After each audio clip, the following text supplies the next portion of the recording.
이제 마지막 장으로 넘어왔습니다.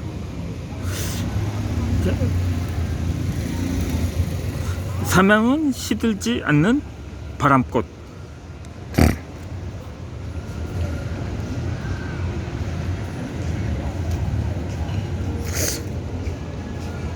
나의 사명은 일편단심이다. 이것도 저자 자신의 스토리를 담은 내용이긴 하네요. 그래도 읽어드리도록 하겠습니다. 너무 많이 건너뛴 것 같아서요. 너무 많이 건너뛴 것 같았어요.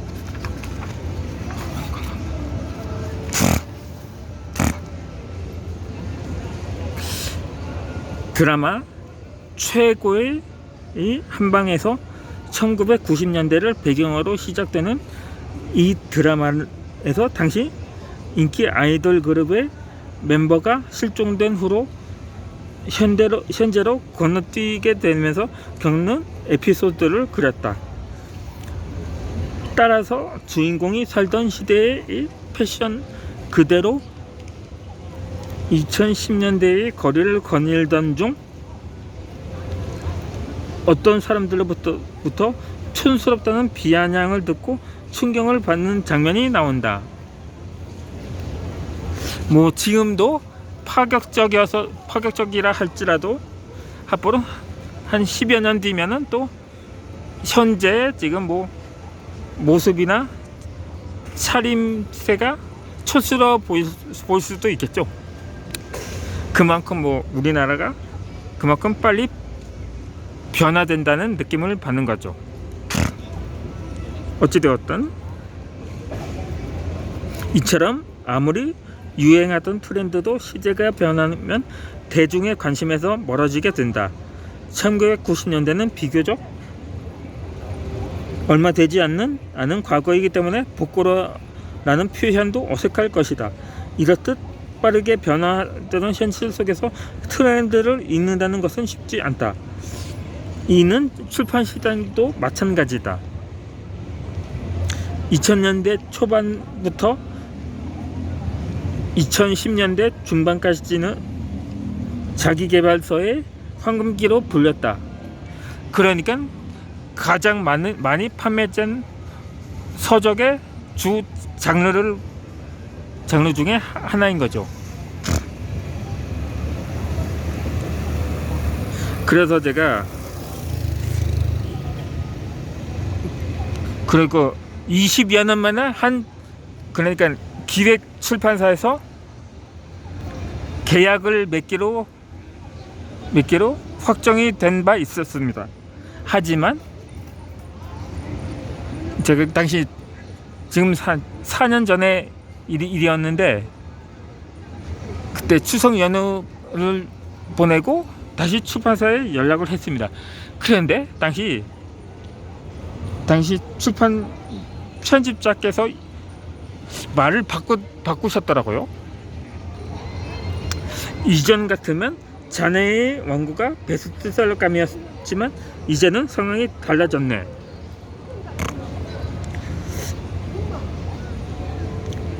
지난해 이게 2017년도에 출간된 책이라 이게 2016년도에 있었던 일이었으니까 지난해가 되는군요. 그러니까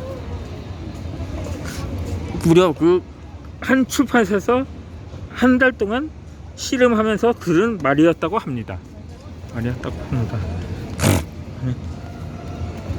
그러면서 굳이 출간하고 싶다면 지인 2명의 추천사를 받아오고 그 단체에서 각각 100권씩 총 200권을 이틀 내에 판매해야 한다는 조건이 주어졌다.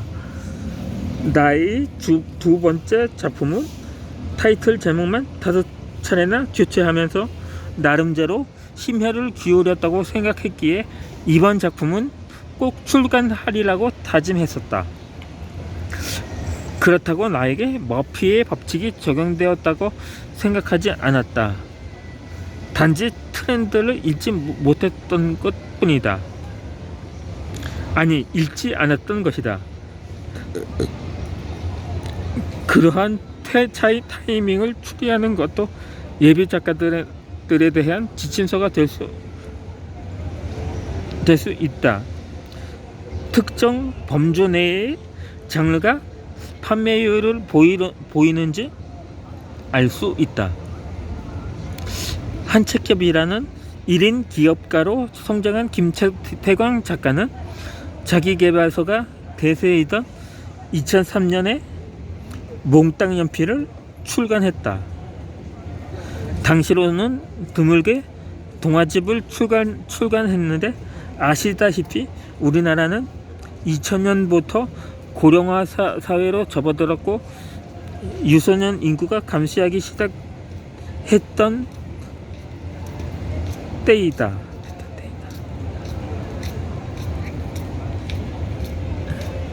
출판 현황을 감안하면 동화집은 불가능하리라는 사실을 알고도 자신이 생각했던 글을 출간하려고 한 이유가 있었다. 앞장에 거론한 것처럼 7080 신드롬이 당시 문화 전반에 영향을 주었기 때문이다.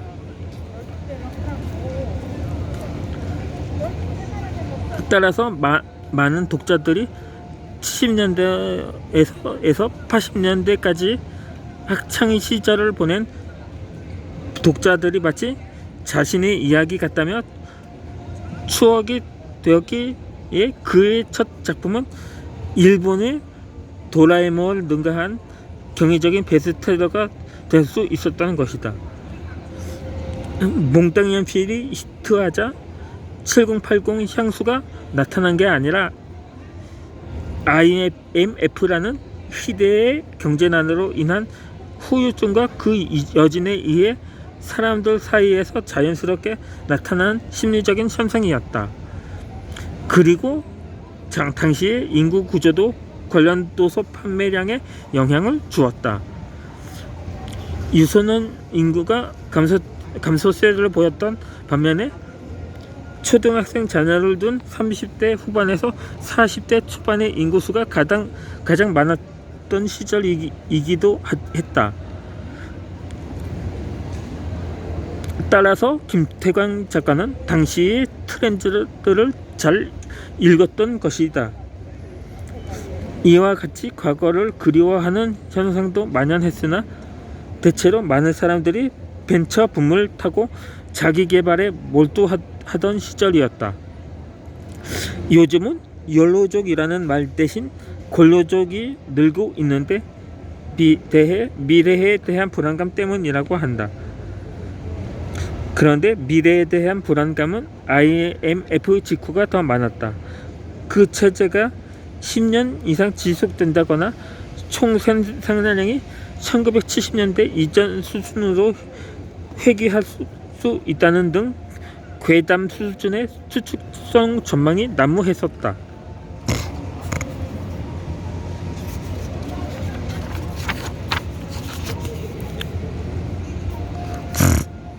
그럼에도 많은 사람들은 도전을 선택했다. 시대별로 구분하면 1970년대에는 성장에 중점을 두었지만 1980년대부터는 안정에 중점을 두었다.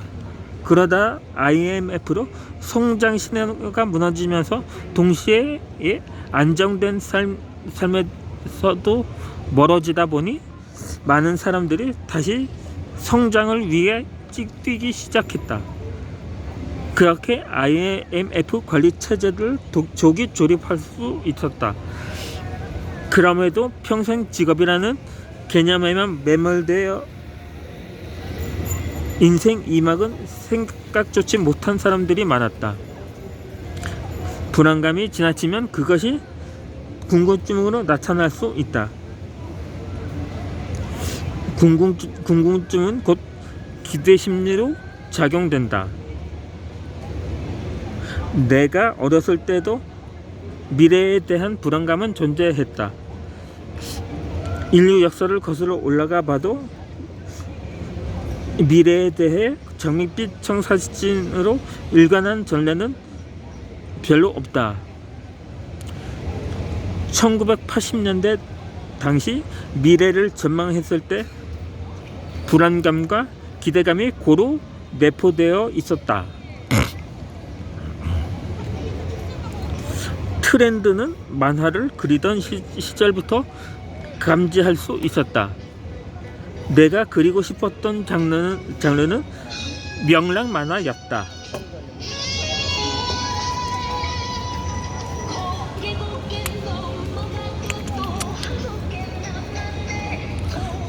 사파나 초상화 같은 거창한 그림이 아닌 내 눈 높이에 맞는 그림을 선호했던 것이다. 1970년대부터 90년대 전반까지는 명랑 만화가 나름대로 인기가 있었지만 IMF 이후 주 독자층인 유소년 인구가 감소하기 시작하면서 순정이나 성인 만화가 대세였던 시절이었다.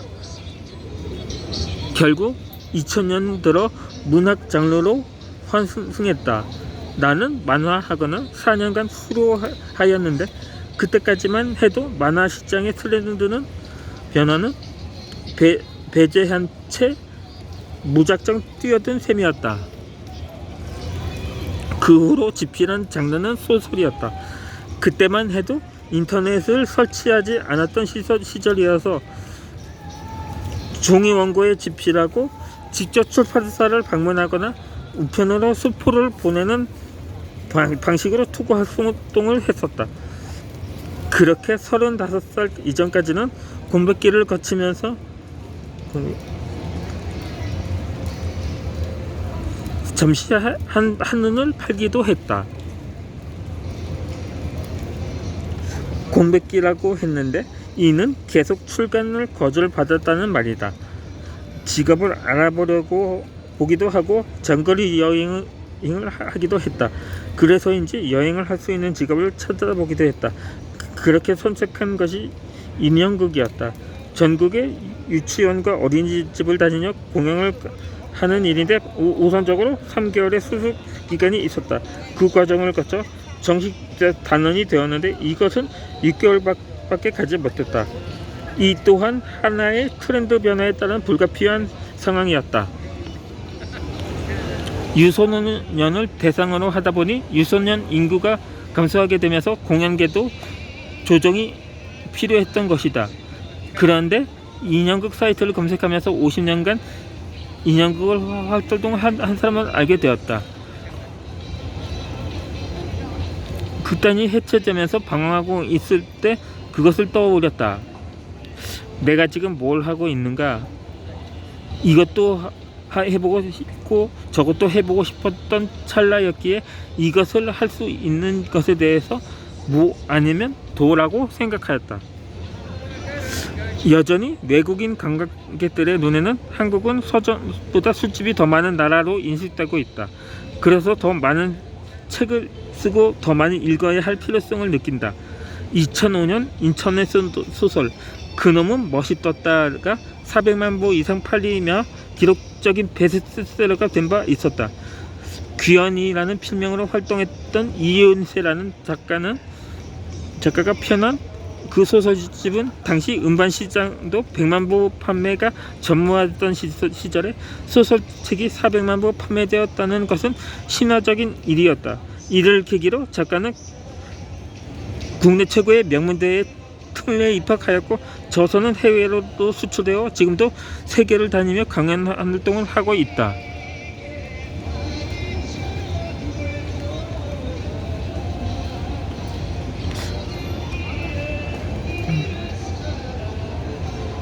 이같이 트렌드의 변화는 결코 피할 수 없는 현상이다. 따라서 나는 이 길도 아닌 것 같다고 생각한 적은 단 한 번도 없었다. 그러면서 나는 생각했다. 왜 나는 되는 일이 없을까?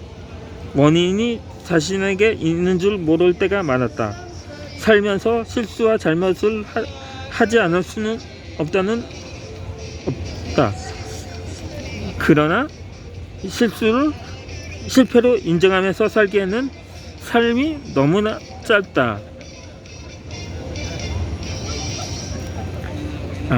시간이 거의 다 되었으므로 나머지 영상은 다음에 올려드리도록 하겠습니다.